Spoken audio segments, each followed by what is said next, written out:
Hello everyone, welcome to JK करें institute. देखिए, last class में हम लोगों ने ख़त्म कर लिया है पॉली हेलोजन कंपाउंड्स। बेसिकली हमारे पास ना इस चैप्टर में 3 मेजर कंपाउंड्स थे। एक एक करके हम लोगों ने सभी चीज़ें डिटेल से देखी। सबसे पहले हम बात किए थे हेलो एल्केन्स पे। अब वहाँ पर हमारे पास जो मेजर पार्ट था वो था physical property, chemical property and method of preparations. And उस पर बेस्ड हम लोगों ने बहुत सारे क्वेश्चंस भी किए थे, अगर आपको याद होगा। एंड वहाँ पर जितनी मैकेनिज़्म हमें रिक्वायरमेंट थी ना, हम उसकी भी बात किए थे। देन इसके बाद हम लोग बात की हेलो अरेंज पे, सेम वही चीज़ें, केमिकल प्रॉपर्टीज़ उसकी काफ़ी इंपॉर्टेंट, मैकेनिज्म वगैरह हमने देखी और उस पर बेस्ड कुछ क्वेश्चंस भी किए थे उसी टाइम, है ना। अच्छा, उस समय जो हमने क्वेश्चन किए थे ना वो एनसीईआरटी बुक में गिवन है, ठीक है, आप वहाँ पर देख सकते हो। इसके बाद जो हमारे पास मेजर पार्ट था वो था poly halogen compound. Basically NCERT में ज़्यादा कुछ गिवन नहीं था हमारे पास, डीडीटी दिया था, बीएससी दिया था, ठीक है ना, एंड क्लोरोफॉर्म दिया था। इतना डिटेल से नहीं गिवन था, लेकिन हम लोगों ने थोड़ा सा डिटेल देखा इसमें। फिजिकल प्रॉपर्टी की बात की हम लोगों ने अच्छे से, केमिकल प्रॉपर्टी की बात की एंड हम लोगों ने यूजेस की बात की। आपको याद होगा पिछली क्लास में हम लोगों ने ख़त्म किया था बीएचसी। इससे पहले हम पढ़ रहे थे डीडीटी एंड देन हम लोगों ने एक बहुत ही इंपॉर्टेंट कंपाउंड फ्रियोन के बारे में पढ़ा था। इससे पहले अपन लोगों ने क्लोरोफॉर्म भी पढ़ा था, है ना। और पिछली लगभग 3, 4, 5 क्लासों से हम सुनते आ रहे हैं कि जितना पॉली हेलोजन कंपाउंड वाला पार्ट है ना, लास्ट वाला, ये UP board point of view से ज़्यादा हमारे पास इंपॉर्टेंट है ना। सीबीएसई में हम लोग का आता ही है। सीबीएसई में दरअसल क्वेश्चन बहुत ही कम आए हैं, है ना, वहाँ से, जैसे कि डीडीटी हो गया या फिर मेरे पास जो क्लोरोफॉर्म का स्टोरेज हो गया उसको लेकर, है ना। यूपी बोर्ड में यहाँ से बहुत क्वेश्चन आते हैं। क्लोरोफॉर्म का स्टोरेज, क्लोरीटोन कैसे बनाओगे आप, है ना, क्लोरोपिक्रीन कैसे बनाओगे, तो ये सारी बातें, जितने भी बातें थे हम लोगों ने सभी ख़त्म कर लिए, है ना। टेक्निकली देखा जाए तो हम लोग का चैप्टर ख़त्म हो गया है ना।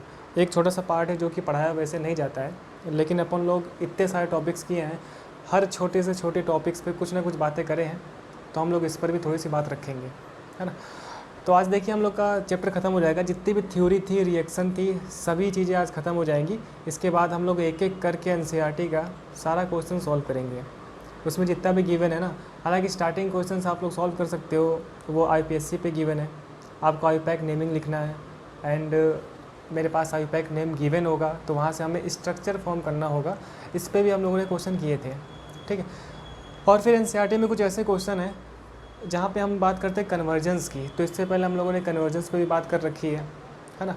अच्छा, कुछ ऐसे कन्वर्जन है ना जिनका चैप्टर से लिंक है ही नहीं, जो कि अगले चैप्टर से हैं, जो कि हम लोग पढ़ने वाले हैं, अल्कोहल में, फिनॉल में, ईथर्स वगैरह में। तो उस पर भी हम लोगों ने पिछली क्लासों में कुछ क्वेश्चन कर रखे हैं जिनका लिंक दूसरे चैप्टर से था, अगर आपको याद हो। जैसे कि हम लोगों ने फेनिल आइसोसाइनाइड देखा था, आयोडोफॉर्म की रिएक्शन देखी थी, है ना। ये सारी जो पार्ट्स है ना, ये इंपॉर्टेंट है। एनसीईआरटी में कुछ ऐसे क्वेश्चन है ना जो कि अजीब तूफ़ानी है। एनसीईआरटी को तो आपको पता ही है कि थ्योरी तो कुछ दी नहीं होती है ना। आपको पता है कि हमारे पास 2 टाइप की बुक्स आती हैं, एक तो टेक्स्ट बुक होता है एंड दूसरा अपना रेफरेंस बुक, है ना। बेसिकली एनसीईआरटी क्या है ना, वो टेक्स्ट बुक है, उसमें वही टॉपिक दिए हैं जो कि अपने सिलेबस में मेंशन है, हेडिंग देकर बस छोड़ दी गई है ना। अगर एनसीईआरटी के अकॉर्डिंग अगर हम पढ़ रहे होते ना, तो ये आज 23 लेक्चर नहीं चल रहा होता। इतने लेक्चर में तो 3-4 चैप्टर ख़त्म हो गए होते हैं, है ना। तो थोड़ा सा अपन लोग डिटेल बात कर रहे हैं, जिससे कि आपको भी थोड़ा, है ना, ताकत मिले, थोड़ा बूस्ट रहे, कि अपन लोग को भी थोड़ा बहुत और बच्चों से ज़्यादा आता ही है ना। अब देखिए, जो हम लोग नेक्स्ट चैप्टर स्टार्ट करेंगे ना, वहाँ पर फालतू के मैकेनिज्म की बात नहीं करेंगे। इस चैप्टर में हम लोगों ने बहुत ऐसी रिएक्शंस की मैकेनिज्म देखी, जैसे कि एनबीएस की, है ना, एन ब्रोमोसक्सिनिमाइड, उसकी मैकेनिज्म की कोई रिक्वायरमेंट नहीं थी। अगर आपको याद हो, मार्कोनिकॉफ रूल हमने देखा था, एंटी मार्कोनिकॉफ रूल देखा था, ठीक है ना। वहाँ पर भी फ्री रेडिकल मैकेनिज्म हमने देखी थी, है ना। एंड हमारे पास आयनिक मैकेनिज्म भी होती है, हालांकि वहाँ पे इन सब चीज़ों का रिक्वायरमेंट है ही नहीं, पूछा ही नहीं जाएगा, है ना, क्योंकि 11th क्लास का टॉपिक है ना, ये कॉम्पिटेटिव लेवल के पॉइंट ऑफ व्यू से ज़्यादा इंपॉर्टेंट है। लेकिन अपन लोग हैं ना, थोड़ी सी बात रखने के लिए इतने सारे पार्ट्स किए। और ये पहला चैप्टर है ना, halo alkane and hello arenes, ये काफ़ी इंपॉर्टेंट है, इस वजह से थोड़ा सा डिटेल में हम लोगों ने यहाँ पर बातें रखी है, ठीक है। इसके बाद जो भी चैप्टर स्टार्ट होने वाला है हमारे पास, अल्कोहल, फिनॉल, ईथर, वहाँ पे कट टू कट क्या रिएक्शंस हैं, कितना अपने सिलेबस में गिवन है, क्या क्या मैकेनिज़्म, हालांकि मैकेनिज़्म वहाँ पर भी है बहुत सारी चीज़ें जो कि अपन लोगों ने यहाँ पर छोड़ के रखे हैं, कि वहाँ पर भी SN2 आएगा, SN1 आएगा, E1 आएगा, E2 आएगा। तो वो सारी बातें अपन लोग अल्कोहल के लिए भी कर सकते हैं या फिर ईथर्स वगैरह के लिए भी कर सकते हैं, ठीक है। तो आज हम लोग देखते हैं, जो कि पिछली 2-3 क्लासों से आप लोग नाम सुनते जा रहे होंगे, stereochemical aspect of nucleophilic substitution reaction. आपको याद होगा ना, पिछली क्लास में हम लोगों ने SN1 किया था। अब पिछली क्लास का मतलब पता नहीं कितनी पिछली बहुत पिछली क्लासों में स्टार्टिंग में हमने पढ़ा था न्यूक्लियोफिलिक सब्स्टिट्यूशन रिएक्शन बेसिकली, है ना। 2 टाइप से हम पढ़े थे, एक तो SN1 होती है, दूसरी होती है SN2, है ना। एक एक टर्म का मतलब ही समझा था, unimolecular nucleophilic substitution reaction and अपना bimolecular nucleophilic substitution reaction, ठीक है। अच्छा, उस समय जो हमने रिएक्शन मैकेनिज़्म देखी थी वो मैकेनिज़्म स्टीरियो केमिस्ट्री को इन्वॉल्व करते हुए था, है ना। इसका क्या मतलब होता है, अगर आपको याद हो जब हमने SN1 देखा था ना, तो 2 स्टेप की रिएक्शन थी उसका मैकेनिज़्म। फर्स्ट स्टेप में फॉर्मेशन ऑफ कार्बोकेटायन, पहले तो मेरे पास कार्बोकेटायन का फॉर्मेशन होता है एंड SN1 में वीक न्यूक्लियोफाइल यूज़ होता है ना, आपको याद होगा। एंड सेकेंड स्टेप मेरा न्यूक्लियोफाइल अटैक करता है कार्बोकेटायन पे। तो आपको याद होगा हमने बताया था कि अब यहाँ पर अटैकिंग 2 तरीके से हो सकती है, एक तो फ्रंट से हो सकता है, एक बैक से हो सकता है, ठीक है। तो इसी को लेकर ना 3D में लेकर 3D वाली ज्योमेट्री को लेकर स्पेशियल अरेंजमेंट को लेकर, है ना। स्पेशियल मतलब SPATIAL, स्पेशियल मतलब कि 3D में हमारे पास ज्योमेट्री होती है। बेसिकली ऑर्गेनिक मॉलिक्यूल्स क्या है ना 3D के फॉर्म में, ऐसा तो नहीं 2D के फॉर्म में, बोर्ड पे अपन लोग 2D में बना देते हैं। 11th क्लास में हमने पढ़ा है वेज डैश रिप्रेजेंटेशन, जिससे कि अपन लोग मॉलिक्यूल को 3D में रिप्रेजेंट करते हैं, है ना। तो 3D का खेल होता है बेसिकली। तो 3D में तो मुझे पता है कि फ्रंट से अटैकिंग, बैक से अटैकिंग, तो वहाँ पे हमने पढ़ा था कि SN1 में रेसिमाइजेशन होता है एंड रेसमिक मिक्सचर बनता है ना। इस रेसमिक मिक्सचर का क्या मतलब है वो आज हम समझेंगे। SN2 रिएक्शन में हमने पढ़ा था कि भाई साहब सिंगल स्टेप की रिएक्शन होती है एंड मेरे पास एक ट्रांजिशन स्टेट मिलता है ना। एंड अपना स्ट्रॉन्ग न्यूक्लियोफाइल यूज़ होता है एंड वहाँ पर अगर आपको याद हो इन्वर्जन इन कॉन्फ़िगरेशन हमें मिल रहा था कि जैसे कि यहाँ पर मेरा हेलोजन लगा था, उसके बैक साइड से न्यूक्लियोफाइल आता है एंड फ्रंट से हेलोजन निकलता है। तो आपको याद होगा कि इस तरीके से अम्ब्रेला वाला स्ट्रक्चर हमने पढ़ा था एंड ये अम्ब्रेला वाला स्ट्रक्चर था, तो अम्ब्रेला स्ट्रक्चर ऐसे चेंज हो गया था, ठीक है। तो यहाँ पर क्या था इन्वर्जन इन कॉन्फ़िगरेशन। तो आज इस वर्ड का मतलब समझेंगे कि इन्वर्जन इन कॉन्फ़िगरेशन का क्या मतलब है, और एक वर्ड और अपने पास है रिटेंशन का क्या मतलब है, ठीक है। और कई सारे वर्ड्स यहाँ पे हैं, ठीक है। तो स्टार्ट करते हैं आज का लेक्चर, और ये अपना लास्ट लेक्चर है बिल्कुल, ठीक है। इसके बाद न्यूमेरिकल करेंगे, न्यूमेरिकल तो है नहीं इसमें, है ना। ऑर्गेनिक में क्या होता है थ्योरी, जितनी कहानी अपन लोग को याद है उतना ही बहुत ही बढ़िया है, ठीक है। लिख लिख के रिएक्शंस याद करते रहेंगे, एक एक करके सभी न्यूमेरिकल सभी थ्योरीज अपन लोग ख़त्म करेंगे जितना अपने NCERT में गिवन है, ठीक है। अच्छा, उस समय सारे लेक्चर्स आपको काम आने वाले हैं। जिस बच्चे ने पूरा लेक्चर देखा अभी तक 23 बिल्कुल ईमानदारी से और पूरे नोट्स बनाए हैं ना, उसको कोई कन्फ्यूज़न होने ही नहीं वाली है। पूरे जितना भी क्वेश्चन अभी हम NCERT के सॉल्व करने वाले हैं, ठीक है। कोई भी दिक्कत नहीं होगा। आधे के तो आंसर अपने नोट्स में ही है, अगर आप देखो ना तो जितना अभी तक हम पढ़े हैं ना लगभग आधे NCERT सॉल्व हो चुकी है। वही क्वेश्चन बचते हैं ऊट पटांग वाले जो कि कायदे से नहीं होने चाहिए थे सिलेबस में, है ना। लेकिन अपन लोग उसकी बात कर लेंगे, है ना। सभी चीज़ों की बात कर ही रहे हैं तो उसकी बात करेंगे। चलिए स्टार्ट करते हैं अपना जो आज हमें करना है, ठीक है। ये सब तो देखने के लिए होता है। अब बेसिकली जो अपना ये वाला पार्ट है ना, ये मेरा इन्वॉल्व होता है आइसोमेरिज्म से, ठीक है। अब 11th क्लास में आइसोमेरिज्म पढ़ाया जाता है, लेकिन वहाँ पर भी अपने सिलेबस में ज़्यादा नहीं है। आपको याद होगा कि स्ट्रक्चरल आइसोमेरिज्म होता है, ठीक है। मॉलिक्यूलर फार्मूला अपना सेम होता है, स्ट्रक्चर में डिफरेंस आ जाए वो कैसे कैसे आता है। जैसे मेरे पास चेन आइसोमेरिज्म, पोजीशन आइसोमेरिज्म, है ना, मेटामेरिज्म, ठीक है, फंक्शनल आइसोमेरिज्म। तो वहाँ पे हम लोग देखे थे स्ट्रक्चर में अगर कोई चेंज आता है तो आइसोमेरिज्म, ठीक है। इसके बाद एक और कैटेगरी होती है ना जिसे अपन लोग बोलते हैं स्टीरियो केमिस्ट्री। बेसिकली यहाँ पर क्या है ना स्टीरियो केमिस्ट्री का खेल है। तो अगर आप देखो, अच्छा आज कुछ लिखेंगे नहीं हम लोग, समझते जाएंगे, पूरा NCERT में गिवन है, ठीक है। अब मेरे पास आइसोमेरिज्म की एक और कैटेगरी है जिसमें हम पढ़ते हैं स्टीरियो आइसोमेरिज्म, है ना। उसे अपन लोग स्टीरियो केमिस्ट्री के नाम से जानते हैं। इसमें कई सारे आइसोमेरिज्म है ना। जैसे कि हम बात करें ज्योमेट्रिकल आइसोमेरिज्म है, ठीक है, एंड ऑप्टिकल आइसोमेरिज्म है, ठीक है, ऑप्टिकल आइसोमेरिज्म। तो अभी जो हमारा काम है ना वो इस ऑप्टिकल आइसोमेरिज्म से होने वाला है, ठीक है। एक्चुअल में कॉम्पिटिटिव लेवल के हिसाब से ना एक ही टाइम पे सारे आइसोमेरिज्म पढ़ाए जाते हैं, ठीक है। जितना स्ट्रक्चर वाला पार्ट है, जितना ज्योमेट्रिकल वाला पार्ट है, या फिर जितना अपना ऑप्टिकल आइसोमेरिज्म वाला पार्ट है, ठीक है। अपने बोर्ड पॉइंट ऑफ व्यू से तो इधर उधर बिखरा पड़ा है, कुछ 11th में है। अब जैसे कि 11th में कुछ पार्ट है, अब 12th में हम पढ़ रहे हैं ना haloalkanes and haloarenes. अब यहाँ पे ये ऑप्टिकल आइसोमेरिज्म का यूज़ कर लेता है ना। कॉम्पिटेटिव वाले को इससे बहुत ही प्यार है, वो हर जगह ना ज्योमेट्रिकल आइसोमेरिज्म को डालेगा, है ना। अगर एल्कीन से एल्कीन वाली रिएक्शंस आएंगी तो वो हो ना हो ज्योमेट्रिकल आइसोमेरिज्म डाल देगा। हम पढ़ चुके हैं कि एल्कीन पे HX का एडिशन होता है, मार्कोनिकॉफ रूल फॉलो होता है। इन कॉम्पिटिशन में ऐसा क्वेश्चन थोड़ा ना आएगा, वहाँ पर तो वो फिशर के फॉर्म में क्वेश्चन देता है। फिशर फार्मूला भी एक हमारे पास होता है, एंड वहाँ पे एडिशन ना GI को देखते हुए होता है। तो GI को आपको आना चाहिए, ऑप्टिकल आइसोमेरिज्म आना चाहिए, ठीक है, कंपटीशन के पॉइंट ऑफ व्यू से। फिलहाल अभी हमें जो देखना है ना, उसमें कितना काम है उसकी हम बात कर लेते हैं। केवल अभी हमें बस इतना देखना है, stereo chemical aspect of stereo chemical aspect of nucleophilic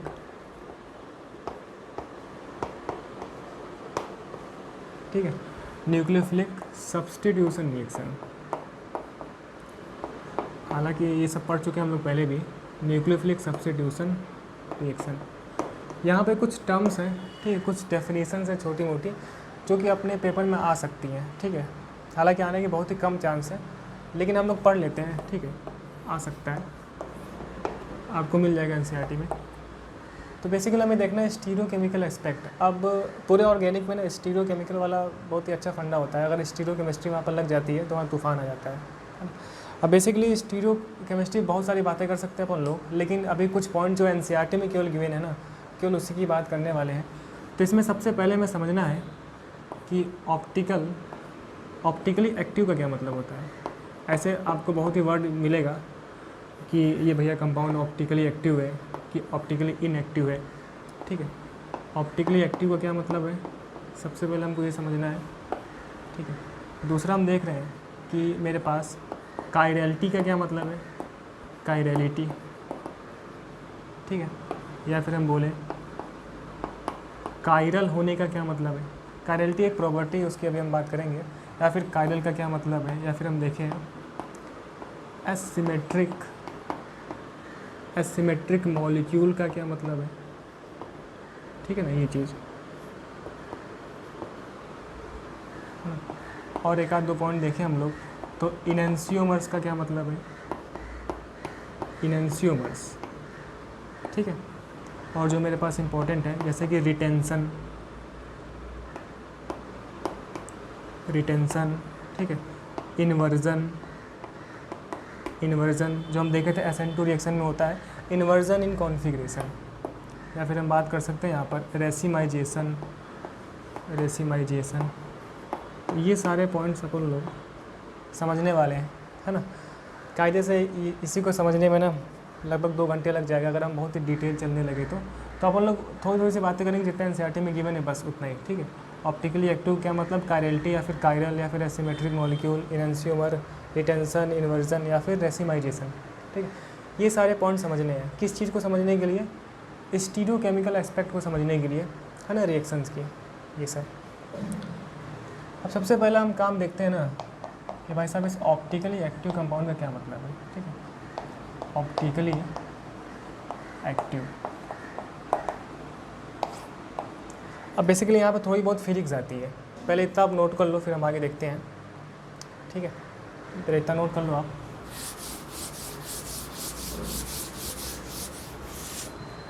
अब क्या फिजिक्स का क्या चक्कर है उसको देखते हैं पहले। तो कहानी क्या है ना, कहानी कुछ ऐसी है, अगर आप देखो तो मेरे पास इस तरीके से सन होता है, ठीक है। हम जानते हैं कि जो सन से लाइट आ रही है, लाइट के तो कई सारे नेचर्स हो सकते हैं, है ना। पार्टिकल नेचर हो सकता है, वेव नेचर हो सकता है, जो आप लोग पढ़ चुके हो। बेसिकली जो सन से लाइट आ रही है ना, वो इलेक्ट्रोमैग्नेटिक वेव है ना। हम जानते हैं कि इलेक्ट्रोमैग्नेटिक वेव में इलेक्ट्रिक फील्ड भी होता है, मैग्नेटिक फील्ड भी होता है, वो लोग परपेंडिकुलर मूव कर रहे होते हैं, एंड वेव प्रोपोगेशन इसके परपेंडिकुलर होती है। ये सब बातें क्या कर रहे हो आप, अगर आपने फिजिक्स में पढ़ा हो, अगर आपको याद हो, 12th क्लास में हम लोग पढ़ते हैं ना, तो हम बस कहानी, अब देखो इस पे जाएंगे ना तो फिर उसी में चले जाएंगे, बिल्कुल, है ना। हम लोग को ये बात पता है कि जो सन से लाइट आ रही है वो कैसी है, इलेक्ट्रोमैग्नेटिक वेव, जहाँ पर electric field and magnetic field वो लोग डिफरेंट डायरेक्शन में इस तरीके से पार्टिकल्स मूव कर रहे होते हैं, है ना। बेसिकली लाइट के अंदर की हम पार्टिकल्स की बात कर रहे हैं जो कि डिफरेंट डायरेक्शन में मूव कर रहा है ना। अच्छा, जो सन से लाइट आ रही है ना, इसे हम बोलते हैं अनपोलराइज्ड लाइट। अब बेसिकली ये हमारे पास बहुत ही हानिकारक होती है ना। क्या करते हैं, जो सन की लाइट आ रही है इसे अपन लोग एक प्रिज्म से, बेसिकली इसे हम बोलते हैं पोलराइज़र, ये भी फिजिक्स का ही पार्ट है, पोलराइज़र। अब वहाँ पे हम पढ़ते हैं डिटेल से, है ना। ये अपना होता है निकोल प्रिज्म। क्या होता है यहाँ पर, जब ये अनपोलराइज्ड लाइट इस निकोल प्रिज्म से पास होती है ना, तो ये प्रिज्म इसके लिए फ़िल्टर का काम करता है ना। अब जैसे कि हमारे पास अगर मान लीजिए इस तरीके से कुछ खिड़कियाँ हैं, अभी कभी देखा हुआ आपने झोपड़ी वाला जो घर होता है, ऐसी खिड़की होती है ना। अगर अपन लोग लकड़ी के कुछ बंडल्स लेके जाएं कुछ ऐसे तरीके से, आप देखो जिसमें लकड़ी ऐसे रखी हो, कुछ ऐसे रखी हो, ठीक है, या फिर कुछ ऐसे रखी हो, तो ये लाइट के अंदर की हम बात कर रहे हैं, जो पार्टिकल्स डिफरेंट डायरेक्शन में मूव कर रहे हैं, ऑसिलेट कर रहे हैं, है ना। अगर इन सभी लकड़ियों को इस तरीके से खिड़की से पास करें तो क्या होगा, आप देखो जो ये वर्टिकल वाली लकड़ी है, जो इस खिड़की से वर्टिकल है वो तो पास हो जाएगी, है ना, और जो हॉरिजॉन्टल में है वो सब क्या होंगे, इस खिड़की से इस तरीके से सेपरेट हो जाएंगे, हम बोल सकते हैं छन जाएगा, है ना। तो यही वाला कांड कुछ यहाँ पे हो रहा है। अब ये निकोल प्रिज्म कैसा है, पोलराइज़र कैसा है, किस तरीके से यहाँ पर मेंटेन है, कैसा यहाँ पर इसके अंदर की जो मैकेनिज़्म है उसके बेस पे लाइट पोलराइज होती है ना। तो आप जैसे खिड़की वाला एग्जांपल देखें इस तरीके से, तो इस खिड़की के जो परपेंडिकुलर वाले जो वेक्टर्स है ना, जो लाइट मूव कर रहा है, केवल वो वेक्टर पास होगा और सभी क्या होंगे हमारे पास यहीं पर रुक जाएंगे, छन जाएंगे, है ना। तो हम देखते हैं कि किसी एक डायरेक्शन में जो लाइट का मूवमेंट है, किसी एक डायरेक्शन में हम देख सकते हैं, हमने देखा कि ये जो वर्टिकल वाले हैं ना, वाले पास हो गए, और जो डिफरेंट डायरेक्शन में मेरे पास मूव कर रहा है पार्टिकल, वो इस निकोल प्रिज्म से ही क्या हो गया है, सेपरेट हो गया है, अलग हो गया है ना। अब इस लाइट को हम बोल रहे हैं पीपीएल। अब बेसिकली इसमें बहुत सारी कहानी है जो कि हम फिजिक्स में डिटेल से पढ़ते हैं, है ना। अभी हम बस वैसे थोड़ी बहुत बात कर ले रहे हैं। अब इस लाइट को बोल रहे हैं हम लोग plane polarize light, plane polarize light, ठीक है। अब यहाँ तक फिजिक्स चल रहा था, है ना। अब यहाँ से स्टार्ट होता है ना ऑर्गेनिक कंपाउंड का मतलब, और अब यहाँ से केमिस्ट्री स्टार्ट होती है। अब बेसिकली क्या हुआ ना, अब मेरे पास कुछ ऐसे सॉल्यूशन होते हैं ऑर्गेनिक वाले, जैसे कि मेरे पास ये चैम्बर है ना, ये लाइट इसके अंदर पास करेंगे अभी हम लोग। अब यहाँ पर भरा है मेरे पास ऑर्गेनिक कंपाउंड, सॉल्यूशन है उसका ऑर्गेनिक कंपाउंड का, ठीक है, यहाँ पर भरा अपना ऑर्गेनिक कंपाउंड। अब बेसिकली कहानी क्या है कि ये ऑर्गेनिक कंपाउंड की ऐसी प्रॉपर्टी है ना कि जब ये लाइट इसके अंदर पास होगी, है ना, ये लाइट अपन लोग पास कर रहे हैं इस सॉल्यूशन से, तो इस कंपाउंड में ना टेंडेंसी है कि इस पीपीएल को ये बेंड करता है ना। दो तरीके से बेंड कर सकता है, एक तो इस तरीके से राइट साइड में हम बोलते हैं क्लॉकवाइज, या तो क्लॉकवाइज बेंड करेगा, या फिर हम देखते हैं कि ये जो है ना, ये जो ऑर्गेनिक कंपाउंड है ना, जो सॉल्यूशन है वो इस तरीके से एंटी क्लॉकवाइज लाइट की डायरेक्शन को ना मोड़ देता है, ठीक है, क्लॉकवाइज एंड एंटी क्लॉकवाइज। ये सॉल्यूशन की क्या है, प्रॉपर्टी है। तो बेसिकली जो क्लॉकवाइज है ना, हम बोलते हैं कि ये सॉल्यूशन लाइट को पीपीएल को राइट में बेंड किया है ना, और ये मेरे पास भाई साहब लेफ़्ट में बेंड किया है, ठीक है। अब राइट वाले का एक नाम है, इसे हम बोलते हैं डेक्स्ट्रो रोटेटरी, ठीक है, डेक्स्ट्रो रोटेटरी। अगर राइट में बेंड किया है ना लाइट को, या फिर क्लॉकवाइज बोल सकते हैं हम लोग, तो हम बोलते हैं भाई साहब ये डेक्स्ट्रो रोटेटरी है, जिसे हम लोग स्मॉल डी से शो करते हैं। जैसे ये कोई कंपाउंड अंदर रखा गया होगा, है ना, उस कंपाउंड के आगे लिखते हैं स्मॉल डी, या फिर लिखते हैं डेक्स्ट्रो रोटेटरी, ठीक। या फिर इसी चीज़ को ना हम लोग इस प्लस साइन से शो करते हैं। अगर आपने बायोमोलिक्यूल पढ़ा हो तो वहाँ पर देखा होगा कि बहुत सारे कंपाउंड के आगे प्लस माइनस लिखा होता है, तो उसका मतलब यही है कि वो एक ऑप्टिकली एक्टिव कंपाउंड है ना। तो ये हो गया डेक्स्ट्रो रोटेटरी। अब वैसे यहाँ पर ना जो लेफ्ट में है उसे बोलते हैं भाई साहब लीवो रोटेटरी, TO, है ना, लीवो रोटेटरी। इसे हम स्मॉल एल से शो करते हैं एंड माइनस से। अब यहाँ पे ध्यान देने वाली बात है कि यहाँ पर small D and small L he use होगा, क्योंकि अपन लोग कैपिटल डी और कैपिटल एल यूज़ करते हैं बायोमोलिक्यूल वाले चैप्टर में, ठीक है। जब वहाँ पढ़ते हैं ना तो वहाँ अपन लोग एक और वर्ड यूज़ करते हैं capital D and capital L. इस कैपिटल डी और स्मॉल डी में डिफरेंस है, ठीक है। वो स्मॉल डी उसके लिए कि पीपीएल को क्लॉकवाइज बेंड कर रहा है, इस डी का मतलब कुछ और है, जब हम वहाँ पर जाके पढ़ेंगे, ठीक है। अच्छा, तो क्या कांड हुआ, कांड ये हुआ ना कि ये जो कंपाउंड था ना, अगर ये टेंडेंसी रखता है कि लाइट को भाई साहब बेंड कर दे क्लॉकवाइज या फिर एंटी क्लॉकवाइज, तो ये जो कंपाउंड अंदर भरा है इसे हम बोलेंगे ये भाई साहब ऑप्टिकली एक्टिव कंपाउंड होगा। ये होगा अपना ऑप्टिकली एक्टिव। एक्टिव होने का मतलब यही है कि भाई साहब पीपीएल को क्या कर रहा है, बेंड कर रहा है डेक्स्ट्रो रोटेटरी में, यानी कि लेफ्ट यानी क्लॉकवाइज या फिर एंटी क्लॉकवाइज, जैसे अपन लोग चिल्ला रहे हैं लीवो रोटेटरी। ठीक है, तो इसी कंपाउंड को हम क्या बोलते हैं, इस कंपाउंड के नेचर को बोलते हैं हम कि भाई साहब ये ऑप्टिकली एक्टिव होगा। ठीक है, अच्छा अब ऑप्टिकली एक्टिव होगा तो क्या क्या कांड होंगे, उस पर बहुत सारी बातें हैं, फिलहाल हम उस पर नहीं जा रहे हैं। अभी हमें बस इतना ही समझना था कि ऑप्टिकली एक्टिव कंपाउंड का क्या मतलब है। ठीक है, अच्छा क्या बार बार ये चेक करेंगे कि ऑप्टिकली एक्टिव कंपाउंड है यानी। अभी इसके बीच में ना बहुत सारे कांड होते हैं, जैसे कि यहाँ पे लगा होता है पोलरीमीटर, है ना, उसमें आई पीस होता है, उससे अपन लोग देखते हैं कि अच्छा उसके बाद लगा होता है, यहाँ पे नहीं, हम इसके बाद लगाते हैं पोलरीमीटर को कि कितने एंगल पे लाइट को उसने बेंड किया है। ठीक है, तो एंगल ऑफ रोटेशन का भी मतलब होता है। ठीक है, फिलहाल उसकी बातें अभी हम लोग नहीं कर रहे हैं। ठीक है, अच्छा ऐसे मुझे मिला ऑप्टिकली एक्टिव कंपाउंड, तो बार बार अपन लोग ऐसे चेक नहीं करेंगे। अब कंपाउंड की कुछ प्रॉपर्टीज़ होती है, ऑप्टिकली एक्टिविटी, है ना, एक्टिविटी को देखने के लिए हमारे पास प्रॉपर्टीज़ है।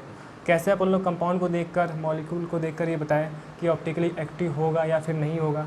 ठीक है, इस पे ना फिर कंपटीशन में क्वेश्चन आते हैं कि भाई साहब आप बताओ ये कंपाउंड ऑप्टिकली एक्टिव होगा कि नहीं होगा। ठीक, तो ये अपने आप में बहुत ही खतरनाक टॉपिक है ना, बहुत ही अच्छा है, जिसके बारे में हम बात करेंगे। तो ये भाई साहब कहानी होगी ऑप्टिकली एक्टिव की। अच्छा एक हमने वर्ड देखा अभी, काइरलिटी।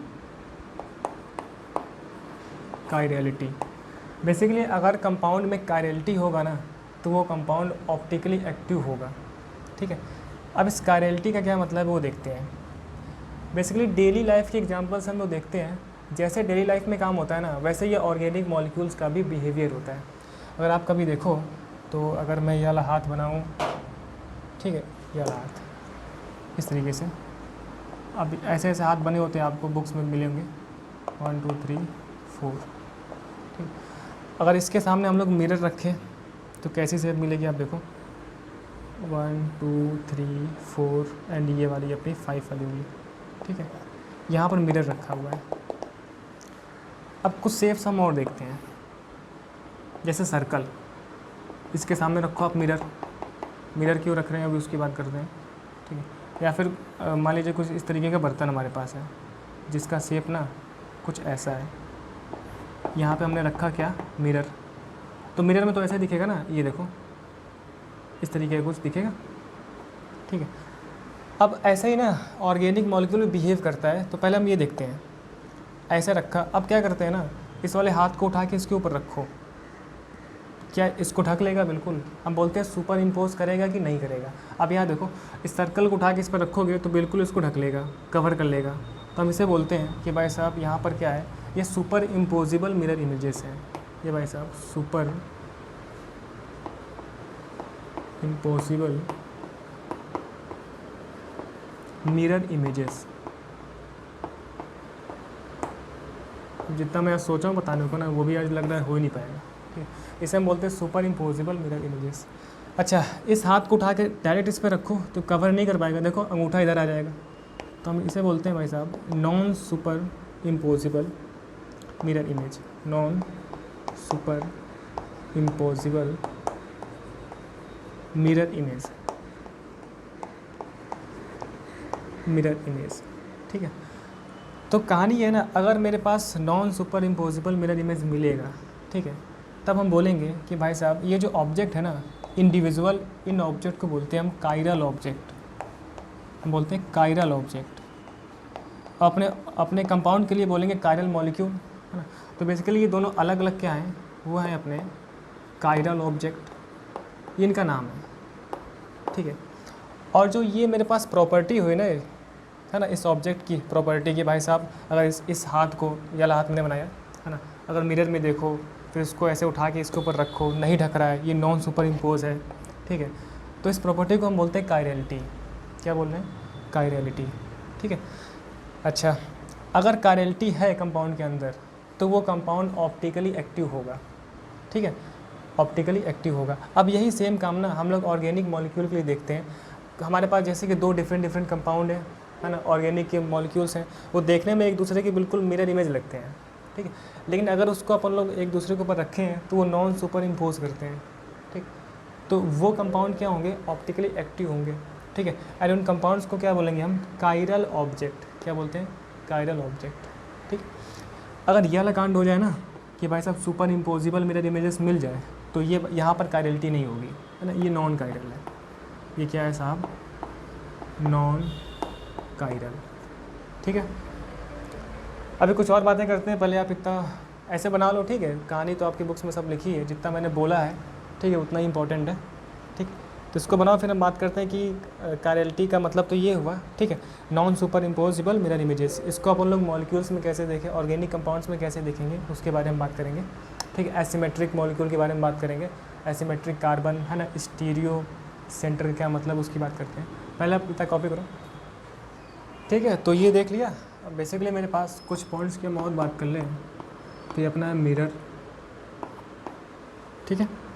इसको अगर आप देख पा रहे हो तो मैंने बोला है सुपर इम्पोजिबल, है ना। इससे पहले भी मैं बात कर चुका हूँ कि अगर स्पेलिंग वगैरह गलत होती है ना तो उससे आप लोग देख लेना, ठीक है। सुपर इम्पोजिबल, ठीक। तो ये सारा कांड तो हमने क्या देखा, एक बार मैं इसको थोड़ा सा समअप करता हूँ। हमने ये देखा ना कि भाई साहब सन से लाइट आ रही है, ठीक है। अब जो सन से लाइट आती है, बेसिकली लाइट के मेरे पास कई दो नेचर होते हैं बेसिकली, एक तो particle nature and our wave nature, है ना। मेरे पास डिफरेंट डिफरेंट फिनोमिनास होते हैं जिससे कि अपन लोग particle nature and wave nature को समझते हैं, ठीक है।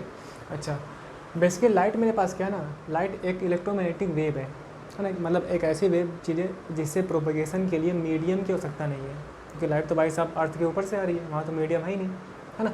एंड उसके अंदर क्या होता है ना कि जो पार्टिकल्स हैं वो डिफरेंट डिफरेंट डायरेक्शन में इस तरीके से मोशन कर रहे होते हैं, मूव कर रहे होते हैं, ऑसिलेट कर रहे होते हैं, आपने पढ़ा होगा, है ना। एंड यहाँ पर क्या होता है ना, इलेक्ट्रिक फील्ड होती है इस तरीके से, एंड अवर मैग्नेटिक फील्ड होती है एक दूसरे के परपेंडिकुलर, एंड वेव प्रोपोगेशन इसके परपेंडिकुलर होता है ना। ये सब बात आपने फिजिक्स में पढ़ लिया होगा, ठीक। तो हमारे पास क्या कांड है ना, हम चाहते हैं कि भाई साहब किसी एक डायरेक्शन का जो मूवमेंट है वो मुझे मिले, है ना। तो उसके लिए हम लोगों ने ये यूज़ किया यहाँ पर पोलराइज़र। क्या यूज़ करते हैं हम, पोलराइज़र। अब पोलराइज़र डिफरेंट डिफरेंट हो सकते हैं। हम एक बात करते हैं जो फेमस है, निकोल प्रिज्म। तो ये क्या किया ना कि लाइट को पोलराइज़ किया और किसी एक डायरेक्शन का जो मूवमेंट है ना वो मुझे मिला। तो हम देख लेते हैं कि मान लीजिए अगर मेरे पास जो वर्टिकली जो पार्टिकल्स मूव कर रहे हैं, अगर उसका मूवमेंट मिलता है तो ये जो लाइट मुझे मिली इसे हम बोलते हैं PPL, यानी कि प्लेन पोलराइज्ड लाइट, है ना। अब बेसिकली कंपाउंड ने क्या किया, इस ऑर्गेनिक कंपाउंड ने क्या किया, अगर इसकी टेंडेंसी कुछ ऐसी है ना कि ये इस PPL की लाइट पर इफेक्ट डालता है ना। अब इफेक्ट डालने का मतलब ये है कि भाई साहब या तो क्लॉकवाइज उसे बेंड करेगा या फिर एंटी क्लॉकवाइज, है ना। अगर क्लॉकवाइज करता है तो हम बोलते हैं भाई साहब ये जो क्लॉकवाइज बेंड करने का जो तरीका है, अगर क्लॉकवाइज बेंड किया तो इस चीज़ को समझते हैं हम लोग डेक्स्ट्रो रोटेटरी बोल के, है ना। एंड अगर एंटी क्लॉकवाइज करता है यानी कि लेफ्ट में तो हम बोलते हैं लिवो रोटेटरी, है ना। एंड डेक्स्ट्रो रोटेटरी को अपन लोग प्लस से एंड लिवो रोटेटरी को अपन लोग माइनस से शो करते हैं, है ना। अब क्या होता है ना, इसके बाद भी मेरे पास आई पीस लगा होता है जिससे कि अपन लोग देखते हैं कि कितने एंगल पे भाई साहब इस कंपाउंड ने कितने एंगल पे मूवमेंट किया है, कितने एंगल पे PPL को मोड़ा है ना। बेसिकली वहाँ पे एंगल ऑफ रोटेशन का भी थोड़ा सा फंडा होता है, ठीक है ना। तो वो सारी बातें एंड फिर हमने समझा, अच्छा अगर ये कांड कर देता है ये कंपाउंड तो हम बोलते हैं भाई साहब ये ऑप्टिकली एक्टिव है। अगर डेक्स्ट्रो रोटेटरी या फिर लियो रोटेटरी मुझे मिलता है, बैंड करता है लाइट को, तो हम क्या बोलते हैं भाई साहब ये कंपाउंड अपना ऑप्टिकली एक्टिव होगा।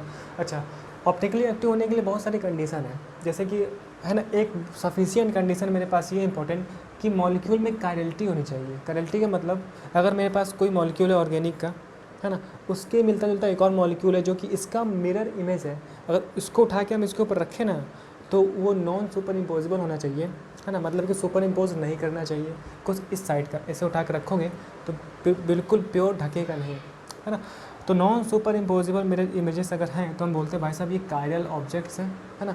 ऑर्गेनिक के केस में कायरल मॉलिक्यूल्स हैं and this property is known as chirality, है ना। अगर ऐसा होता है, देखिए मिरर इमेज इसको उठा के इसके ऊपर रखा तो सुपर इम्पोज नहीं करेगा, है ना, सुपर इम्पोज करेगा, है ना। तो अगर सुपर इम्पोज करता है तो भाई साहब इन्हें हम बोलते हैं नॉन कायरल ऑब्जेक्ट एंड यहाँ पर कायरलिटी नहीं होगी, ठीक है। तो मेन फंडा क्या मेरे पास है, ऑप्टिकली एक्टिव होने के कंपाउंड का, उसके अंदर कायरलिटी होनी चाहिए, है ना। अब कायरलिटी अपन लोग ऐसे तो चेक करेंगे नहीं, कायरलिटी चेक करने का ही मेथड है। अब कायरलिटी के लिए मेरे पास ये कंडीशन है कि अगर मेरे पास कंपाउंड में एक एसिमेट्रिक कार्बन हो, एसिमेट्रिक सेंटर हो, तो वो मॉलिक्यूल मेरे पास कायरल होगा, है ना। अब एक नया पॉइंट आ गया, है ना। बेसिकली अपन लोग लिखेंगे कुछ नहीं, क्योंकि लिखने लगेंगे ना तो बहुत ही लेक्चर लंबा हो जाएगा। समझने का काम हम लोग करते हैं बस, ठीक है। आप देखो ज़रा, क्योंकि हम लोग को आज चैप्टर ख़त्म करना है, कुल मिला जुला के आज पूरी कहानी ख़त्म कर लेनी है।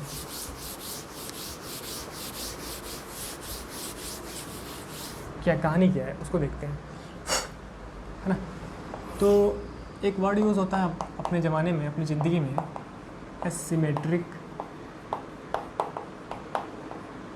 है ना। एसिमेट्रिक कंपाउंड में बोल दो, एसिमेट्रिक मॉलिक्यूल बोल सकते हैं अपन लोग,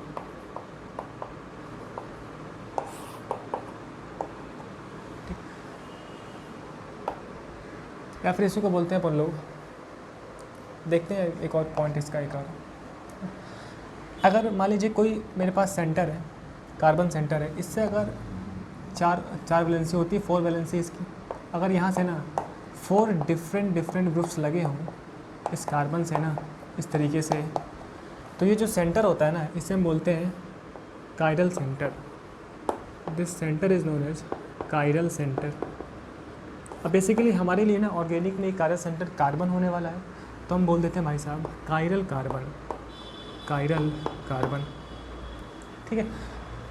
कहीं भी हो सकता है भाई साहब, कोई ऐसा सेंटर जिससे कि जो लगने वाले ग्रुप्स हैं वो सभी डिफरेंट ग्रुप्स हो, एंड ये सेंटर भाई साहब ना sp3 हाइब्रिडाइज्ड हो, ये कंडीशन है। sp3 हाइब्रिडाइज्ड सेंटर जिससे कि चारों ग्रुप डिफरेंट लगे हो, तो भाई साहब इस सेंटर को मैं बोलता हूँ कायरल सेंटर, है ना। अपने ऑर्गेनिक के केस में ही हमेशा कार्बन होगा, तो क्या बोलेंगे अपन लोग, कायरल कार्बन, ठीक है। एंड इसको हम लोग बोल सकते हैं, एंड जो ये मॉलिक्यूल होगा ना, इसे हम बोलते हैं एसिमेट्रिक मॉलिक्यूल, एसिमेट्रिक मॉलिक्यूल, क्योंकि इसमें ना कोई भी सिमेट्री नहीं है। सिमेट्री का मतलब पता है ना कि आप किसी एक एक्सिस के अबाउट उसे कट करो तो जो दोनों पार्ट मिलते हैं ना वो बिल्कुल सिमिलर दिखने चाहिए, ठीक। अगर मैं कुछ इस केस में बना दूँ, एक मैं हाइपोथेटिकल ले रहा हूँ, तो आप देखो समझाने के लिए, अगर कुछ मैं अगर ऐसा बनाता तो इसमें देखिए सिमेट्री है, इस अबाउट सिमेट्री है, इसको अगर कट करोगे तो जैसा ऊपर दिख रहा है वैसे ही नीचे भी है ना। तो यहाँ पे सिमेट्री है, सिमेट्री नहीं होनी चाहिए, है ना, सिमेट्री नहीं होनी चाहिए। कपड़ा कहाँ गया? तो अगर सिमेट्री नहीं है ना, इस तरीके से एसिमेट्रिक मॉलिक्यूल है, अगर एसिमेट्रिक मॉलिक्यूल होगा तो ज़रूर इसमें कायरलिटी की प्रॉपर्टी होगी। अब इसका मिरर इमेज आप देख लो, मिरर इमेज, और उसको उठाकर इसके ऊपर रखो तो ये नॉन सुपर इम्पोजिबल होगा। आप देखो CHO COH CH2OH H, इसका आप मिरर इमेज देखो, मिरर में कैसा दिखेगा, OH CH CHO CH2OH। Basically इस कंपाउंड को ना अपन लोग रोटेट कर सकते हैं, है ना, इसको रोटेट कर सकते हैं, मतलब कि इससे अपन लोग डिफरेंट एंगल से देख सकते हैं। वही वाली बात, इस चौक को आप इधर से देखो, आगे से देखो, पीछे से कहीं से भी देखो, तो ये तो वही रहेगा ना, ये तो चेंज होने वाला नहीं है। तो वैसे यहाँ पर है, इस मॉलिक्यूल को आप ऐसे 180 डिग्री 120 डिग्री पे मूव कर सकते हो, ठीक है, सुपर इम्पोज कराने के लिए कि सुपर इम्पोज हो रहा है कि नहीं हो रहा है ना। अब आप देखो, इसको उठा के इस पर रखो तो भाई साहब क्या है, ये नॉन सुपर इम्पोजिबल है, non super imposable, non super imposable है। तो भाई साहब ये कायरल मॉलिक्यूल होगा एंड इसमें कायरलिटी एग्जिस्ट करेगी। अगर कायरलिटी है तो भाई साहब ये दोनों molecules separately individually optically active होंगे, है ना। ये कांड होगा, इसे हम बोलते हैं ग्लिसैल्डिहाइड। बेसिकली ये एक कार्बोहाइड्रेट है जो अपन लोग पढ़ते हैं बायोमोलिक्यूलर चैप्टर में, इसका नाम है ग्लिसैल्डिहाइड, है ना, बस बोल रहे हैं, मॉलिक्यूल में पढ़ेंगे अपन लोग अच्छे से। तो हमने ये समझा एसिमेट्रिक मॉलिक्यूल का मतलब ये है। इसका मतलब ये भाई साहब ना कि अगर मॉलिक्यूल में हम लोग, अब ये एक्स्ट्रा बात हो रही है ना, अगर अपन लोग मॉलिक्यूल में सिमेट्री वाले एलिमेंट को देख लें, अगर किसी ऑर्गेनिक मॉलिक्यूल में ना सिमेट्री होती ही नहीं है, इसका मतलब कि वहाँ पे एसिमेट्री होगी। अगर एसिमेट्री होगा तो कायरलिटी एग्जिस्ट करेगी, अगर कायरलिटी है तो वो कंपाउंड ऑप्टिकली एक्टिव होगा, ठीक है।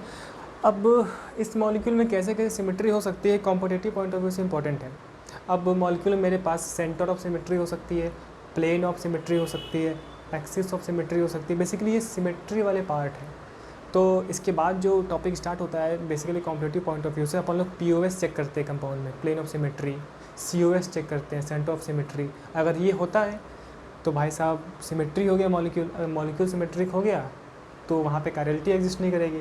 कायरलिटी नहीं होगा तो फिर वो ऑप्टिकली एक्टिव नहीं होगा, है ना। तो हमने ये देखा ना कि अगर किसी कंपाउंड में एकमात्र अगर एक ही कायरल कार्बन होता है ना, एक ही कायरल कार्बन हो, ये कंडीशन है, अगर एक ही कायरल कार्बन होता है तो भाई साहब ये कंपाउंड ऑप्टिकली एक्टिव होगा, है ना। लेकिन एक ही होना चाहिए, अगर दो हो जाएंगे तो उसके लिए कंडीशन नहीं है। इसका एक एक्सेप्शन भी है ना, टर्सरी एमीन का। बेसिकली टर्सरी एमीन में ना एक ही कायरल सेंटर है, लेकिन फिर भी वो ऑप्टिकली एक्टिव नहीं है। बेसिकली वहाँ पर ना फ्लिपिंग का कॉन्सेप्ट आता है, उसकी हम लोग बाद में बात करेंगे, ठीक। तो हमने ये समझा कि अगर मॉलिक्यूल में एक कायरल सेंटर होता है, इस तरीके के सेंटर जहाँ पर 4 डिफरेंट ग्रुप लगे हों, तो भाई साहब वो कंपाउंड ऑप्टिकली एक्टिव होगा। बस कहानी ख़त्म। अब देखो जो एनसीईआरटी में दिया है ना एग्जांपल, उसको लेके समझते हैं। उसमें दिया propane two all and butane two all. तो एक कहानी दी गई है प्रोपेन टू ऑल को लेकर, है ना, इस तरीके से।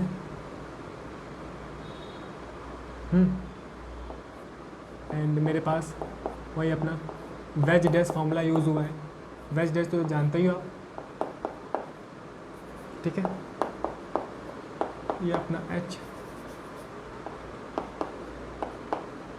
OH, ठीक है। 1 2 3 propane two all, propane two all, ये हुआ। तो ये हुआ सॉलिड वेज। इसका मतलब कि CH3 एक टुवर्ड्स ऑब्जर्वर है, डैश का मतलब अवे फ्रॉम ऑब्जर्वर, ठीक है ना। इसको मैं थोड़ा सा अच्छे से बनाऊँ जिससे कि मैं इसका मिरर इमेज आपको शो कर सकूँ। अगर इसका अपन लोग मिरर इमेज देखें ना तो कुछ ऐसा दिखेगा, क्यों, ये जाएगा इस तरफ, शीशे में देखना है इसे, है ना। एंड ये हो जाएगा कुछ ऐसा, CH3 डैश वाला, एंड अपना कार्बन ये हो गया, ठीक है। अभी आपको क्या लग रहा होगा, अभी इसको उठा के इस पर रखो तो आप बोलोगे भाई साहब नॉन सुपर इम्पोजिबल है, क्यों, ऐसे उठा कर रखो, सुपर इम्पोज तो नहीं कर रहा है। लेकिन इस बंदे को ना अपन लोग मूव करा सकते हैं 180 डिग्री पे। अभी हमने बोला ना सुपर इम्पॉसिबल है या नहीं, वो कंपाउंड को अपन लोग मूव करा के चेक करते रहते हैं, है ना। अगर इसको आप लोग ना 180 डिग्री पर मूव कर दो, 180 डिग्री पर, ठीक है, पूल बिल्कुल ऐसा, तो ऐसा ही दिखेगा, दिख रहा है ना। तो कुछ ऐसा दिखेगा, ये देखो आप,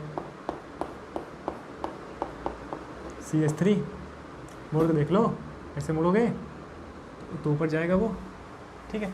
एंड ये सेम टू सेम ना अपन लोग को ऐसा दिखने वाला है, ये 3D में आपको दिख जाएगा। मॉलिक्यूलर मॉडल्स जो अपने पास आते हैं, मॉडल्स में आप लोग मूव करके देख सकते हो। ये H एंड ये OH हो गया।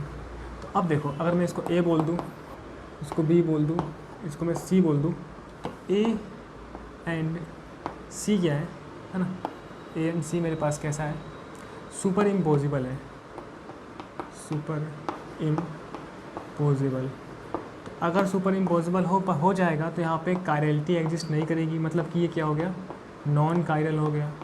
अगर नॉन कायरल हो गया तो भाई साहब यहाँ पर ये ऑप्टिकली एक्टिव नहीं होगा, ऑप्टिकली एक्टिव कंपाउंड ये नहीं है, यहाँ पर कायरलिटी एग्जिस्ट नहीं कर रही है, ठीक है। तो ये मेरे पास समझाने का थोड़ा सा मेथड था। तो ये हमने देखा किसमें, प्रोपेन टू ऑल में, ठीक है। तो ये कहानी, तो यहाँ पर आप देख पा रहे हो कि एक बात हमने ये समझी ना कि इस कार्बन से देखो आप, 2 ग्रुप सेम थे, इसका मतलब कि एक कायरल कार्बन है ही नहीं। एक चेक करने का हमारे पास मेथड, अगर एक कायरल कार्बन होता है तो भाई साहब वो कंपाउंड ऑप्टिकली एक्टिव होगा। लेकिन यहाँ पे कायरल कहाँ है, इस कार्बन से देखो 2 ग्रुप सेम है, तो जब 2 ग्रुप सेम है तो सुपर इम्पोज कर ही जाएगा, ठीक है ना, ये चीज़। अब इसी पर अगर मैं डिफरेंट ग्रुप चिपका दूँ ना, है ना, तो वहाँ पर सुपर इम्पोज नहीं होगा, ठीक है। मेन हमारे लिए क्या है, सुपर इम्पोज ना करें, तब मैं बोलूँगा भाई साहब कि वो कंपाउंड, उस कंपाउंड के अंदर कायरलिटी होगा एंड मेरे पास अपना कंपाउंड ऑप्टिकली एक्टिव होगा, ठीक है। चलिए, तो इतना कांड हो गया। अब देखो आप, उसको हमने रोटेट किया, ठीक है, 180 डिग्री पे।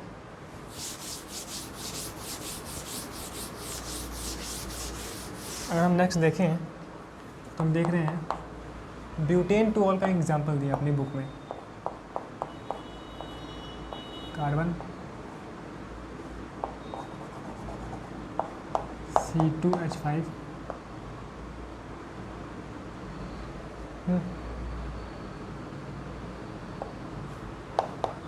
अपना ये H वैसे ही OH, ठीक है। मिरर, आप देखो ये अपने पास है ब्यूटेन टू ऑल, देखो 1 2 3 4 C2H5 लिखा है, ठीक है, ब्यूटेन टू ऑल। इसको अगर अपन लोग मिरर इमेज देखेंगे ना तो कुछ ऐसा दिखेगा, CH3, ये अपना C2H5, देन अपना ये H। आप देखो, आप इसे भले ही ना 180 डिग्री पे मूव करा दो, 180 डिग्री पे, तो क्या होगा देख लो आप इसको, ये इस तरीके से ना यहाँ पे आ जाएगा। सर यहाँ पे मेरे पास मूव कराओ इस तरीके से, यहाँ पर आएगा C2H5, दिख रहा है आपको,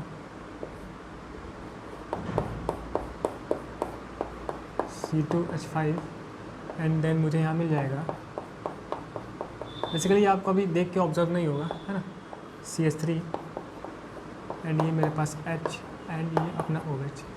अब इसको उठा के रखो, A, इसको मैं B बोल रहा हूँ, ये अपना C वाला। अब देखिए मेरे पास एक non superimposable mirror images है, ऐसे उठा के रखोगे तो यहाँ CH3 है, यहाँ CH2 है, यहाँ CH3, यहाँ CH2 है, ये H है, ठीक है। तो बेसिकली A एंड जो C है ना, ये मेरे पास हो गए नॉन सुपर, ठीक, imposable mirror image, mirror image. अगर non superimposable mirror image होंगे तो यहाँ पर कायरलिटी एग्जिस्ट करेगी, एंड जब यहाँ पे कायरलिटी एग्जिस्ट कर रही है ना तो भाई साहब ये कंपाउंड ऑप्टिकली एक्टिव होंगे, ठीक है। एनसीईआरटी में गिवन है अगर आप देख लेना। तो इसका मतलब हमने ये समझा ना भाई साहब, हमने क्या समझा, हमने ये भाई साहब ये समझा कि भाई साहब आप देखो इस कार्बन से 4 डिफरेंट ग्रुप लगे हैं, C2H5 डिफरेंट है, CH3 different, H different, OH different, मतलब कि यहाँ पर एक एसिमेट्रिक कार्बन था, है ना, एक कायरल कार्बन था। तो जब एक ही कायरल कार्बन है तो मुझे पहले ही पता है कि अगर एक ही कायरल कार्बन हो कंपाउंड में तो वो कंपाउंड ऑप्टिकली एक्टिव होता है ना, समझ गए। तो ये आपके बुक में दिया है, ऐसे अपन लोग समझने के लिए समझ सकते हैं, ठीक है। चलिए अब एक दो और पॉइंट अपन लोग का यूज़ होता है, जैसे कि एक हेडिंग यूज़ हुई हम लोग की इनएंशियोमर्स। अगर मैं एनसीईआरटी की बात करूं तो मुझे एनसीईआरटी में गिवन है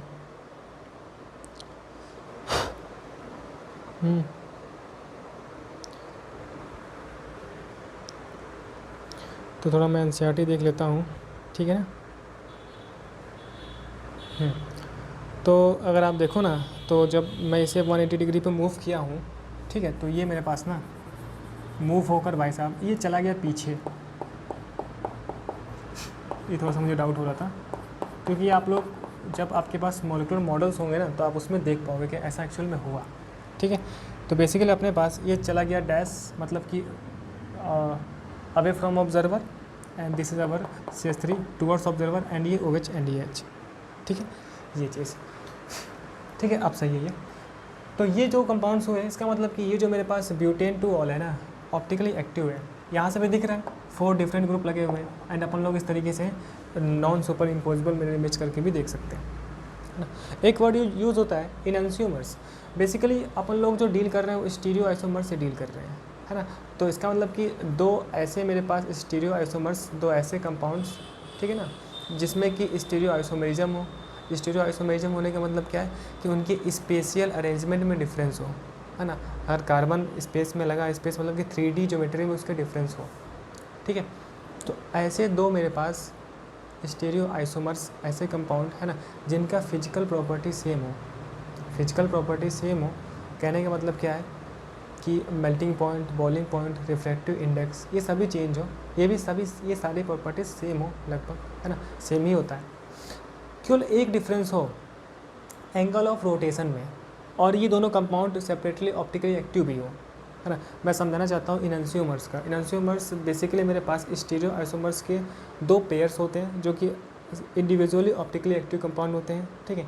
इनके बीच में ना इनकी फिजिकल प्रॉपर्टी आइडेंटिकल होती है, मतलब कि melting point, boiling point and refractive index जो फिजिकल प्रॉपर्टीज़ होती है वो लगभग सेम होती है।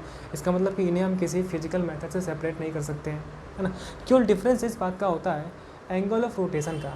अगर एक कंपाउंड लिवो रोटेटरी होगा, मतलब कि लेफ़्ट में मूव कर रहा है PPL को, तो दूसरा वाला कंपाउंड डेक्स्ट्रो रोटेटरी होगा, वो राइट में मूव कर रहा होगा PPL की प्लेन को। तो ओनली डिफरेंस मेरे पास क्या होना चाहिए, एंगल ऑफ रोटेशन का फिजिकल प्रॉपर्टी सेम होनी चाहिए, एंड वो भाई सब कंपाउंड्स स्टीरियो आइसोमर्स होने चाहिए आपस में, ठीक है, एंड ऑप्टिकली एक्टिव तो वो होंगे ही, ठीक है। तो ऐसे पेयर्स को मैं बोलता हूँ इनैंसियोमर्स, ठीक है। चलिए, तो अपना इनैंसियोमर वाला भी पार्ट हो गया, तो इसमें आप लोग ठीक है लिख सकते हो, हेडिंग लिख लेना छोटी सी, इनैंसियोमर्स। इनैंसियोमर्स का मतलब ये है, इनैंसियोमर्स, ठीक है ना। बेसिकली टाइम मेरे पास ज़्यादा हो रहा है, इनैंसियोमर्स में लिख लेना आप ज़रा, ठीक है। The stereoisomers related to each, the stereoisomers related to each other as non-superimposable mirror images related to each other as non-superimposable mirror images called enantiomers, ठीक है। तो बेसिकली दोनों डिफरेंस आपस में क्या होना चाहिए, separately non superimposable mirror images होने चाहिए, तभी तो भाई साहब कैरेलिटी होगी, तभी मैं बोलूँगा ऑप्टिकली एक्टिव है, ठीक है। तो मैं एक बार फिर से बताना चाहूँगा कि भाई साहब स्टीरियो आइसोमर्स के ऐसे पेयर्स है ना जो कि भाई साहब ऑप्टिकली एक्टिव हो, उनमें बस डिफरेंस इस बात का हो कि उनकी फिजिकल प्रॉपर्टी नहीं, डिफरेंस इस बात का होगा कि एंगल ऑफ रोटेशन मेरे पास बस डिफरेंस हो, एंड फिजिकल प्रॉपर्टी भाई साहब सेम हो, ठीक है। एंगल ऑफ रोटेशन का मतलब वही dextro rotatory and levo rotatory वाली बात, सही है। चलिए, इसके बाद एक और आपने वर्ड सुना, रेसिमाइजेशन या फिर रेसिमिक मिक्सचर, ठीक है, तो उसको भी हम देख लेते हैं।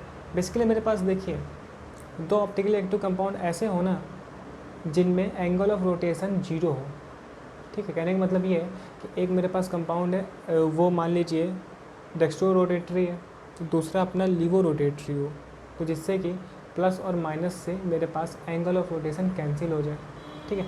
तो ऐसे स्टीरियो आइसोमर्स का जो मिक्सचर होता है ना, ऐसे सॉल्यूशन का जो मिक्सचर होता है उसे अपन लोग बोलते हैं रेसिमिक मिक्सचर।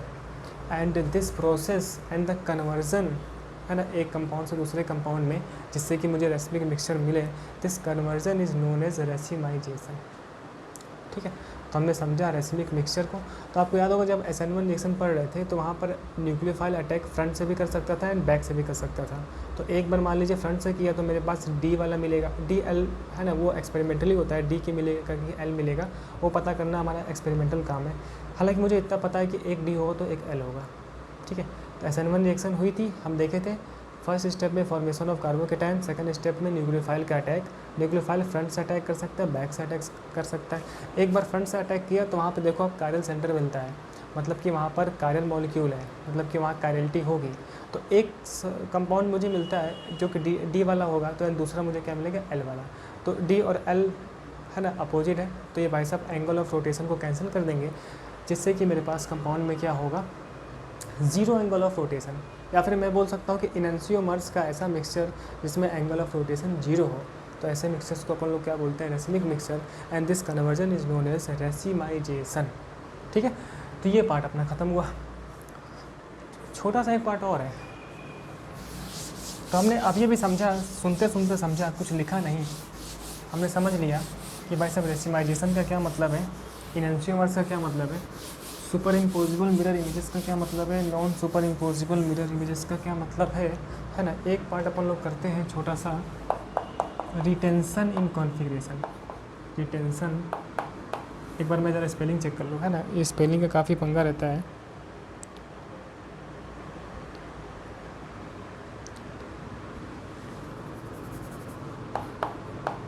है ना, retention in configuration.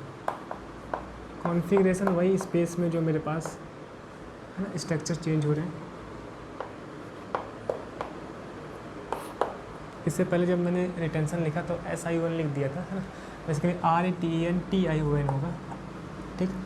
Retention in configuration का मतलब ये है ना, मान लीजिए मेरे पास इस तरीके का कंपाउंड है,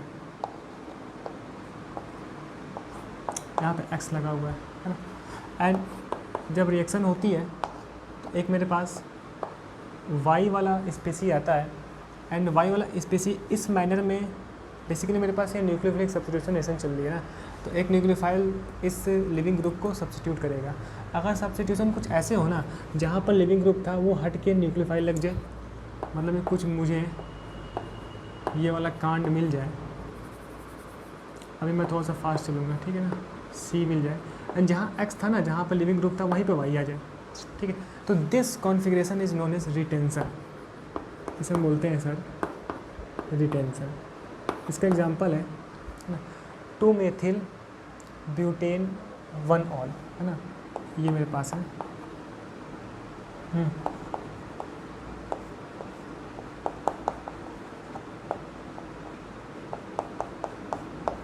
मैं इसको इसमें लिखता हूँ, एनसीईआरटी में गिवन है 1 2, देखो यहाँ सी है ना, CH3 CH2 CH CH3 CH2 1 2 3 4, ठीक है, 1 2 3 4, ये हो गया मेरे पास 2 मेथिल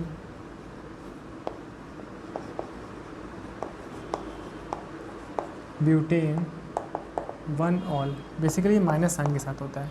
कहने का मतलब ये है कि भाई साहब ये लीवो रोटेटरी है, मैंने इसका मतलब लीवो रोटेटरी इसका मिक्सचर है।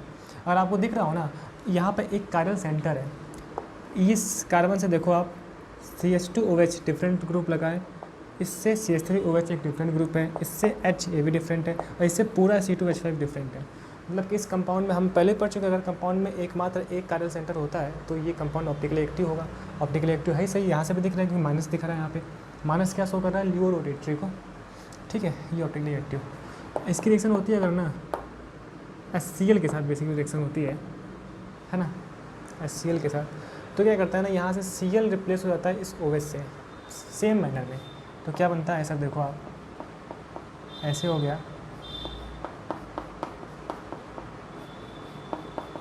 ये जानते हो ना solid veg towards observer CH2, और यहाँ बन गया Cl, एंड यहाँ मेरे पास CH3 ऐसे ही था, एंड यहाँ से लग गया CH2 CH3। बेसिकली क्या होता है ना, बिल्कुल OH रिप्लेस हो जाता है ना। तो ये बन गया मेरे पास, आप देखो, और मैं देखूँ यहाँ से 1 2 3 4, ठीक है, 2 मेथिल, है ना। अब मेरे पास Cl भी है, तो 1 क्लोरो 2 मेथिल, है ना, ब्यूटेन। इसलिए यहाँ से बन गया 1 क्लोरो 2 मेथिल 1 2 3 4, ठीक है, ब्यूटेन। एंड ये मिलता है मुझे प्लस के साथ।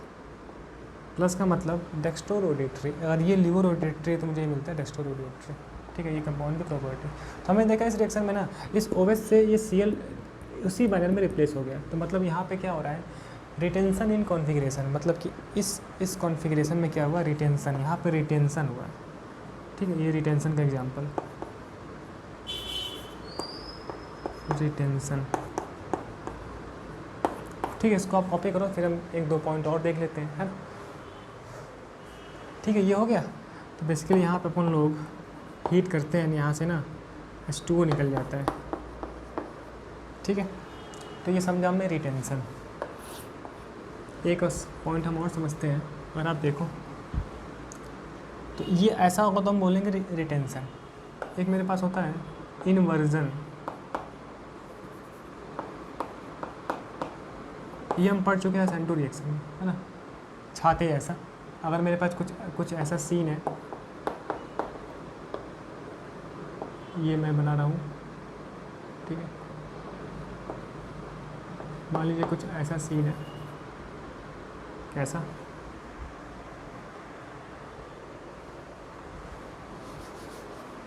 क्या करते हैं ना, सब देख लेते हैं एक ही बार में। पहले आप इतना लिख ली हो ना, कंपेयर करने के लिए ना,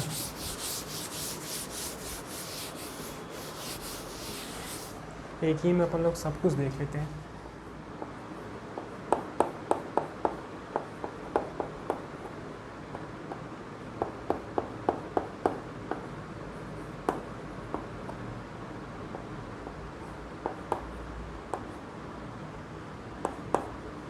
ठीक है, ये चीज़ यहाँ से एक कंपाउंड आता है, ठीक है, इसको मैं यहाँ एच करता हूँ, इसको एक्स करता हूँ, ठीक है, समझाने के लिए। मान कोई कंपाउंड आता है वाई, ठीक है, एंड वाई कुछ ऐसे रिप्लेस करता है कि जहाँ पे एक्स था वहीं पे वाई आ जाए, इस तरीके से।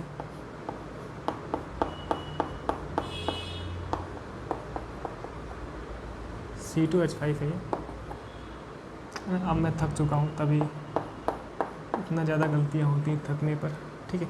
एक्स की जगह वाई आ गया एंड मेरे पास यहाँ पे एच रखा है, तो बेसिकली मैं बोलता हूँ ए बना। ए क्या होगा? रिटेंशन होगा। मान लीजिए कुछ ऐसा कांड हुआ कि, है ना, इधर से वाई आया, ठीक, वाई यहाँ पे लगा, तो ये मेरे पास इसका कॉन्फ़िगरेशन चेंज हो गया। कैसे? इधर से वाई आया तो ये इस तरीके से चेंज हो गया। मतलब ये मैं कहना ये चाहता हूँ ना भाई साहब, यहाँ पर कॉन्फ़िगरेशन कुछ ऐसा हो जाए, ठीक है,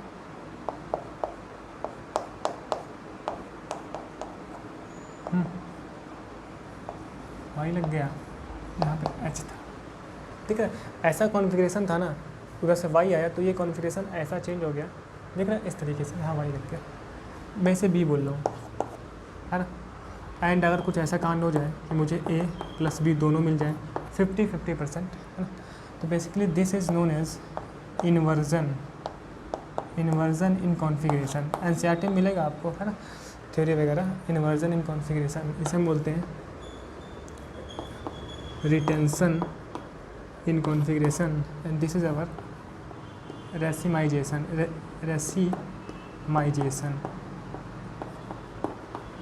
यहाँ मुझे मिलता है रेसिमिक मिक्सचर। क्या मिलता है सर जी? Racemic mixture. अभी हमने पढ़ा कि रेसिमिक मिक्सचर में जो एंगल ऑफ रोटेशन होता है वो 0 होता है, मतलब कि जितना डी वाला है उतना एल वाला है, तो इसे हम बोलते हैं D plus L mixture. D plus L mixture का मतलब समझे? डेक्स्ट्रो रोटेटरी एंड लेवो रोटेटरी, या फिर हम बोल सकते हैं ऐसे प्लस माइनस मिक्सचर। तो प्लस किसको शो कर रहा है? डेक्स्ट्रो रोटेटरी को, एंड माइनस लीवो रोटेटरी को, है ना। तो कहने का बस सिंपल मतलब है कि जहाँ पर लिविंग ग्रुप था अगर वहीं न्यूक्लियोफाइल आ जाए ना, तो ये होता है रिटेंशन, है ना। अच्छा, जहाँ लिविंग ग्रुप था उस साइड से अगर न्यूक्लियोफाइल आए और ये जो छाता था ना अम्ब्रेला, अगर ऐसा था कन्वर्जन, ऐसा कॉन्फ़िगरेशन था, वो इस तरीके से चेंज हो जाए, ये हम पहले पढ़ चुके हैं, तो बोलते हैं इन्वर्जन। वैसे अगर दोनों ही मिल जाए, मतलब फ्रंट से भी आ रहा है बैक से भी आ रहा है, जैसा हमने पढ़ा था SN1 में 50-50% यहाँ पे होता है DL, तो ये होता है भाई साहब racemisation, and this is our racemic mixture, ठीक है ना। तो मैं थक चुका हूँ, ठीक है, बिल्कुल पूरी तरीके से। तो आज अपन लोगों ने समझा कि अच्छा यही था stereochemical aspect of nucleophilic substitution reaction, ठीक है। तो बेसिकली मेरे पास सब्स्टिट्यूशन, न्यूक्लियोफिलिक सब्स्टिट्यूशन रिएक्शन से मतलब बस इतना ही था ना कि SN1 में मिलता है मुझे रेसिमिक मिक्सचर, SN2 में मुझे मिलता है क्या मिलता है मुझे SN2 में? इन्वर्जन इन कॉन्फ़िगरेशन, ठीक है। और एक दो पॉइंट हमने समझा कि ऑप्टिकली एक्टिव कंपाउंड का क्या मतलब है, ठीक है, कायरलिटी का क्या मतलब है, कायरल ऑब्जेक्ट होने का क्या मतलब है, एसिमेट्रिक कार्बन का क्या मतलब है, सिमेट्रिक का क्या मतलब है, ठीक है ना, एंड अपना रिटेंशन का मतलब, इन्वर्जन का मतलब, है ना, एंड अपना रेसिमिक मिक्सचर का मतलब। इसके बाद बहुत सारी बातें हो सकती हैं इसमें, लेकिन अपने लिए बस इतना बहुत है, ठीक है। तो अपना कंप्लीट चैप्टर ख़त्म होता है प्योर थ्योरेटिकल वाइज। अब अपन लोग स्टार्ट करेंगे यहाँ पर न्यूमेरिकल्स की। तो आज के लिए बहुत बहुत थैंक यू, मिलते हैं नेक्स्ट लेक्चर में।